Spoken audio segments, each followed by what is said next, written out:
back to your own YouTube channel MDR Survival Journey and this is विजेता। सो I hope आप सब बिल्कुल ठीक होंगे, आप अपनी मेडिसिन ले रहे होंगे एंड साइड इफ़ेक्ट्स के बारे में ज़्यादा नहीं सोच रहे होंगे। So this video is all about incident जो मेरे साथ अभी एक हफ्ता पहले हुआ है और उसने मुझे बिल्कुल ही बिल्कुल शेकन अप कर दिया है। सो मैं आपके साथ वो चीज़ शेयर करने जा रही हूँ ताकि अगर आपके साथ वो चीज़ हो तो आप बिल्कुल डरे नहीं, जैसे कि मैं डर गई थी, मैं इतनी एंशियस हो गई थी, इतना पैनिक हो गई थी। सो ये हुआ कि एक हफ्ते पहले की बात है, मैं ऐसे बैठी हुई थी, I was talking to my bhabhi, तो मेरी ताई जी की तबीयत ठीक नहीं थी तो मैं उनके बारे में बात कर रही थी। तो मुझे ऐसे हल्का सा कफ आया एंड भाभी बोलते कि अपना ध्यान रखो कि तुम्हें कफिंग हो गया। मैंने कहा कफिंग नहीं हुई है, जस्ट ऐसे ही मेरे को कई बार हो जाता है, कई बार जैसे तड़का लग जाता है या कुछ ऐसे। तो मैं वैसे ही बैठी हुई थी और जैसे मैंने फ़ोन रखा और मैं सिंक के पास गया, मैं ऐसे हल्का सा कफ किया तो मुझे ना उसमें ब्लड आया एंड आई वॉज लाइक ये क्या हो गया एकदम से, बिल्कुल बिल्कुल आराम से बैठे बैठे एकदम से क्या हो गया ये। सो ठीक है, एक बार मैंने विशाल को बोला कि यार ऐसा हो गया। ही वॉज लाइक कि हो जाता है समटाइम्स, क्योंकि मुझे एक बार पहले भी हुआ था। देन अगेन ब्लड आया and it was not like a drop और थोड़ा सा हो या डरने की बात ना हो, it was like good amount of blood. और मैं काफ़ी डर गई क्योंकि एक बार आया, दूसरी बार आया, तीसरी बार फिर आया एंड विशाल ने भी देखा तो ही वॉज थोड़ा सा, वो भी उस टाइम पैनिक हो गए थे एकदम से कि ब्लड आ रहा है, फ्रेश ब्लड था। और मुझे यहाँ से आवाज़ आने लगी चेस्ट से उस टाइम कि यहाँ से ब्लड निकल रहा है। और ये मेरे साथ तब हुआ था 2015 में, जब मैं एमडीआर से डायग्नोज हुई थी। तो उस टाइम तो मतलब इतना वो हो गया ना, इतनी मैं एंशियस हो गई क्योंकि मुझे सब कुछ फील हो रहा था मेरे मतलब लंग में क्या हो रहा है, कहाँ से ब्लड निकल रहा है, और वही सारा फ्लैशबैक चलने लग पड़ा।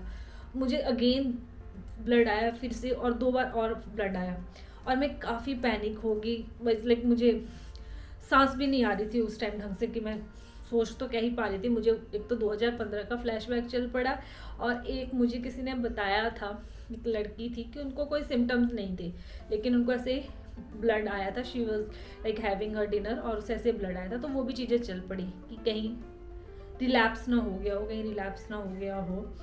सो उस चक्कर में जो है काफ़ी मैं एंशियस भी हो गई, मुझे पैनिक अटैक जैसा फील होने लग पड़ा, मैं सांस नहीं ले पा रही थी। सो उसी टाइम जो है विशाल ने मेरे भाई को भी कॉल किया, उसे भी पूछा कि नियर बाई हॉस्पिटल में, हम उसी टाइम हम चले गए, एमरजेंसी में चले गए। उसके बाद मुझे ब्लड तो नहीं आया, फिजिकली आई वॉज फाइन, लेकिन मेंटली मैं बिल्कुल एक ट्रॉमा में थी उस टाइम, क्योंकि सारी चीज़ें जो होता है ना कि एक 5 साल का जो अपना सफरिंग होता है वो सारा आपके सर पे एकदम से आके बैठ जाता है, सारा कुछ चलने लग पड़ता है दोबारा। तो वहाँ जब गई मैं डॉक्टर के पास तो उन्होंने पहले वाइटल्स चेक किए, मेरा बीपी, फीवर, ये वो। तो फीवर मेरा 98 था लेकिन उन्होंने कहा कि हम +1 करते हैं तो 99 है। तो उससे मैं डर गया, मतलब हल्का हल्का फीवर भी है मुझे फील ही नहीं होता है शायद, तो मे बी। तो थोड़ी देर तो उन्होंने मुझे वैसे ही बेड पे लटा दिया और यहाँ पे शुगर वगैरह रखते 10-15-20 मिनट में। लाइक यार मैं बहुत बीमार फील कर रही हूँ वो सारी सिचुएशन देख के, वैसे तो नहीं कुछ हो रहा था। तब उन्होंने कहा कि हम जो हैं स्पेशलिस्ट नहीं थे उस टाइम, रात के टाइम इमरजेंसी में, तो कि हम एक एक्सरे करेंगे, एक्सरे से थोड़ा सा हमें क्लैरिटी होगी। तो उन्होंने हम मुझे एक्सरे में लेके गए, उस टाइम एक्सरे मेरा हुआ। तो एक्सरे की जो फिल्म थी और जो मेरी पुरानी फिल्म थी जो कि मैंने फेब 2023 में ही करवाई थी, तब मेरे को बहुत सीवियर कोल्ड एंड कफ था तो मैंने करवाया था जस्ट टू बी श्योर। तो जब उन्होंने कंपेयर किया ही वॉज लाइक कि yes there is the chances, क्योंकि ये वाला जो है काफ़ी मुझे डार्क दिख रहा है और ये बड़ा लाइट था क्योंकि वो पुराना भी हो गया था, और ये वाला जो करंट फिल्म लिया था एक्सरे वाला जो था वो मतलब अच्छी मशीन से लिया था तो वो काफ़ी क्लियर था। बट ही वॉजंट श्योर उस टाइम पे, तो एकदम अंदर से हुआ यार हो गया। तो फिर से अगेन के मतलब वही दवाइयाँ, वही सब कुछ, ये वो बहुत कुछ दिमाग में चल रहा था, बहुत कुछ जो मैं मतलब बता भी नहीं सकती, मतलब किसी को भी नहीं बता सकती क्या क्या चल रहा था मेरे दिमाग में। बहुत सारी उस टाइम चीज़ें चल रही थी, बट एक चीज़ और चल रही थी मेरे दिमाग में, वो थी हनुमान चालीसा, जो मतलब मैं रेगुलर ही जाप करती हूँ और उस टाइम भी मैं कॉन्टीन्यूअस, जब से मतलब ब्लड आ रहा था तब से रेगुलर जाप कर रही थी। नाशे रोग हरे सब पीड़ा जब निरंतर हनुमत बीड़ा। तो वो मुझे मतलब विशाल ने बताया कि आप पूरी नहीं बोल सकते, आप पूरा नहीं, तो आप एक चौपाई भी बोल दो, वो भी बहुत इफ़ेक्टिव होता है, बहुत इफ़ेक्टिव होता है। जो होना है वो तो होना ही है, बट आप मेंटली आपको बहुत उससे सपोर्ट मिलता है। तो मैं वही जाप करी जा रही थी, करी जा रही थी। और मैंने अपने डॉक्टर को भी भेजी, एक है मिस्टर, एक सॉरी एक है हमारे जो मुंबई में डॉक्टर है, उनका खुद का हॉस्पिटल है टीबी का, he is been serving from last 35 years TB के उसमें। तो उनको भेजा, तो उन्होंने देखा, तो उन्होंने कहा आपका जो है नॉर्मल है, एक्सरे नॉर्मल है, तो डरने की बात नहीं है। और उन्होंने दवाई लिख के दी मुझे कि ये ले लो। और उन्होंने एक चीज़ भी बताया कि कभी भी आपको ब्लड आता है, फ्रेश ब्लड आता है ऐसे, तो डरने की बात नहीं है, क्योंकि वो अगर आपको टीबी हुआ है तो वूंड है आपका जहाँ पे भी है, तो आपको हो सकता है कफ या कोल्ड हुआ, उसके बाद आपको जो है ब्लड आ सकता है। लेकिन वो अचानक आता है, तो ट्रॉमा की वजह से वो सारी चीज़ें हो जाती है। तो आप टेंशन मत लो, आप जाके कपिल शर्मा शो देखो और सो जाओ। बट उन्होंने मुझे रिलैक्स तो कर दिया, बट स्टिल जब दूसरे डॉक्टर ने बोला था, तो फिर भी वो कहीं ना कहीं मेरे दिमाग में घूम रही थी बात। तो उन्होंने और भी टेस्ट लिखे, जो कि मॉर्निंग में करवाने को कहा था। तो फिर मॉर्निंग में मैं जब आई, तो उसमें एक वो स्किन टेस्ट जो होता है, मॉन्टोक्स टेस्ट, वो भी लिखा था, और भी ECR और CBC वगैरह वो सारा कुछ लिखा था। वो तो मैं करवा दी, लेकिन मैं स्किन टेस्ट नहीं करवाया टीबी वाला, because I was so scared कि नहीं, मुझे नहीं करवाना है जब तक कोई डॉक्टर कंफर्मेशन नहीं देता या डॉक्टर नहीं बताता है कि देयर आर चांसेस और रिएक्टिवेशन हो चुकी है। तो मैं अपॉइंटमेंट ली, डॉक्टर के पास गई।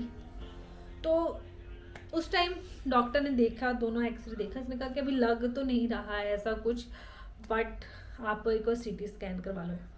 तो फिर मैंने CT करवाने गई, तो तब भी मतलब कहीं ना आपको 1% भी डाउट हो किसी चीज़ का ना, तभी वो घूमता रहता है जब कंफर्मेशन है। फिर डॉक्टर ने चेक किया अच्छे से सारा कुछ, मेरा CT वगैरह देखा, देन डॉक्टर ने कंफर्म किया कि मुझे रीएक्टिवेशन नहीं लग रहा है, बट फिर भी मैं आपको मेडिसिन लिख देती हूँ, आप 5 दिन तक इसको लिए, अगर आपको दोबारा ब्लड आता है then we will move to the next step.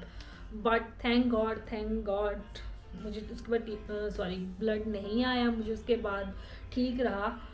और बट वो जो होता है ट्रॉमा जो जुड़ा हुआ उस चीज़ से, तो उस चीज़ की वजह से बहुत मेंटल अफेक्ट पड़ता है कि मतलब टीबी को मेडिसिन ख़त्म किए मेरा 6 साल हो गए हैं, लेकिन स्टिल उसके साथ जो है एक स्टिग्मा तो है ही, रहता ही है, बट एक जो ट्रॉमा है वो जुड़ा हुआ है। तो छोटा सा भी चीज़ हो जाए, तो हल्का सा भी टारगेट हो जाए, वो चीज़ ट्रिगर हो जाए वो चीज़, तो हम घूम फिर के उसी जगह पे आ जाते हैं। ये मेरे साथ ही नहीं होता, ये बहुत सारों के साथ होता है। इवन बहुत सारे जने जो हैं ये चीज़ शेयर भी करते हैं कि दी मेरे साथ ये हो गया है, ऐसा हो रहा है। मतलब कई बार कोई बंदा शेयर करने को नहीं होता, कोई साथ में नहीं होता। अगर सोचिए उस टाइम विशाल मेरे साथ नहीं होते तो मेरा अकेला क्या मेंटल स्टेट होती, क्योंकि विशाल उस टाइम मेरे साथ था, तो उन्होंने मुझे सपोर्ट किया उस टाइम पे, तो स्ट्रेंथ थी मेरी, तो थोड़ा सा मैंने भी फिर हौसला रखा। अगर वो नहीं होते और मैं अकेली होती, तो बंदे को या कोई सपोर्ट सिस्टम किसी का ना हो, तो उसके साथ इस सिचुएशन में वो कैसा फील करेगा, ये आप भी समझ सकते हो। तो अगर किसी के साथ after during the treatment, even after treatment अगर आपको ब्लड आता है, तो डरने की बात नहीं है। यस, बट आपको डॉक्टर से कंसल्ट करना ही है। आप कोई भी जो है, अगर लंग में टीबी, तो कोई भी हैवी चीज़ ना उठाएं, स्पाइन में टीबी कोई भी हैवी चीज़ बिल्कुल भी ना उठाएं, और ट्राई करें कि कोल्ड कफ जितना कम हो सके आपको उतना ट्राई करें। अपनी इम्यूनिटी को जितना हम अपनी इम्यून बोलते हैं ना कि रिलैप्स हो जाते हैं, एक अगर हम दवाइयाँ ज़्यादा मतलब अच्छे से खाएंगे, अपना ट्रीटमेंट पूरा करेंगे, ठीक है, तो टीबी तो क्योर हो जाता है, लेकिन रिलैप्स होने के लिए हमें अपनी इम्यूनिटी जो है वो स्ट्रांग रखनी पड़ेगी। तो इम्यूनिटी स्ट्रांग हम कैसे रख सकते हैं? इम्यूनिटी स्ट्रांग रखने के लिए तो बाहर का खाना, जैसे मैंने बाहर का खाना छोड़ दिया है, टचवुड, बिल्कुल तो नहीं बोल सकती बिल्कुल ऐसा कम्प्लीटली, बट या मैंने छोड़ दिया। I am trying my best, क्योंकि जितनी मेरी इम्यूनिटी स्ट्रांग रहेगी उतने चांसेस कम होंगे टीबी को रिलैप्स होने के, चाहे 6 साल हो जाए चाहे 10 साल हो जाए। तो घर का खाना खाना है, बाहर का नहीं खाना है, और अच्छी डाइट लेनी है। जैसे अब सर्दियाँ आ गई तो हम अच्छी डाइट ले सकते हैं, लाइक ड्राई फ्रूट्स हो गए, अलसी हो गई, और पनीर हो गया, अगर कोई नॉन वेज खाता है तो अंडे वगैरह, ये सारा कुछ खा सकते हैं।